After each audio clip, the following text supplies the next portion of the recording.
jumpa lagi bersama saya Dr. Siti. Hari ini saya ditemani dengan rekan saya.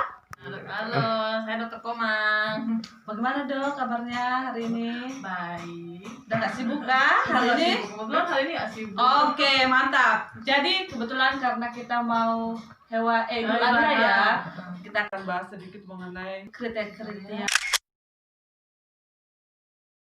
hewan kurban. Oke, kira-kira seperti apa saja dok?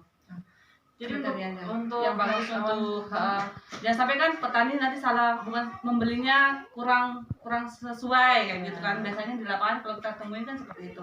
Nah sebelum itu terjadi sebaiknya kan kita memberikan sedikit informasi nih kepada pembeli-pembeli sebaiknya seperti apa kriterianya kayak gitu yang bagus. Kira-kira ada berapa nih? Berapa faktor atau beberapa kriteria? ada 5 yang harus diperhatikan. Oke, ada 5 ya.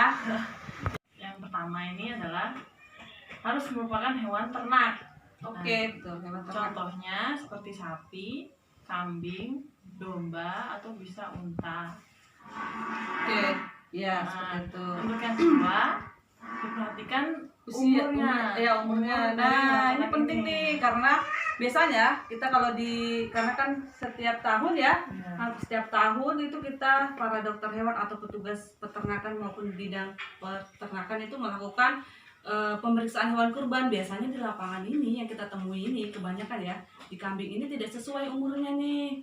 Nah, bagusnya tahun ini mudah-mudahan ya di Kerom tuh semua sesuai. Minimal tuh usianya seperti apa dok? Untuk kambing minimal berumur 1 tahun. Ya 1 tahun. Nah, untuk sapi minimal berumur 2 tahun. Nah ini juga menarik dok. Bagaimana nih para sobat tani bisa tahu si kambing atau si sapinya ini sudah sesuai usia? Lihat dari mana nih kalau mereka mau beli nanti kayak gimana? Harusnya kayak gimana? Diperiksa giginya ya, dari giginya. Tuh lihat tuh dari giginya ya. Ternyata giginya ya.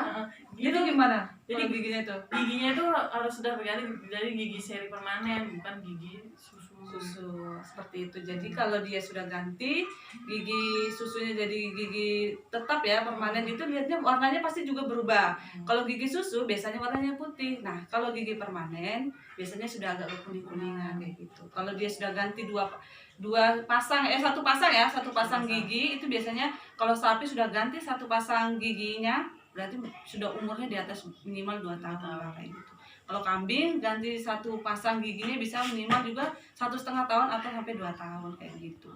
Jangan sampai salah ya, kan kita sudah kasih tahu nih biar tidak ada kesalahan lagi. Nah lanjut dok, itu sudah kedua. Ketiga adalah harus sehat. Nah sehat nih penting juga.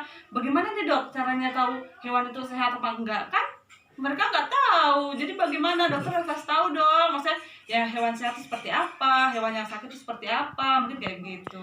Ya kalau hewan sehat yang jelas dia secara fisik dilihatnya bagus, rambutnya juga kulitnya itu halus, rambutnya halus, lalu kemudian matanya bersih, lalu Matanya bersinar-sinar. bersinar ya, Seperti bersih, matanya selalu bersinar. tidak menangis jadi dia bahagia.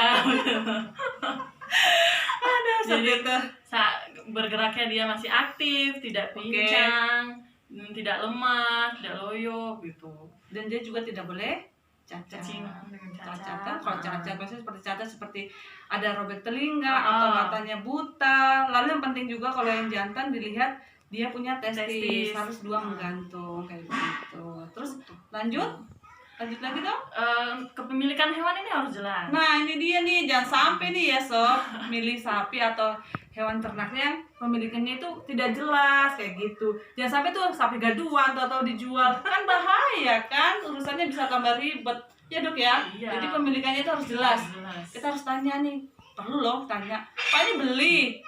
Ya pastilah kayak gitu ya kan. Jangan sapinya orang lain dijual Betul sekali, kita harus juga memperhatikan itu.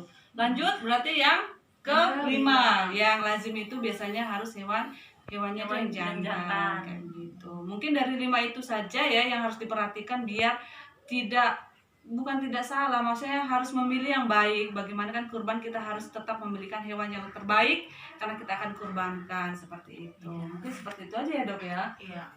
Nah itu dia tadi ya sobat-sobat tadi, itu 5 kriteria kriteria syarat hewan kurban sesuai syariat.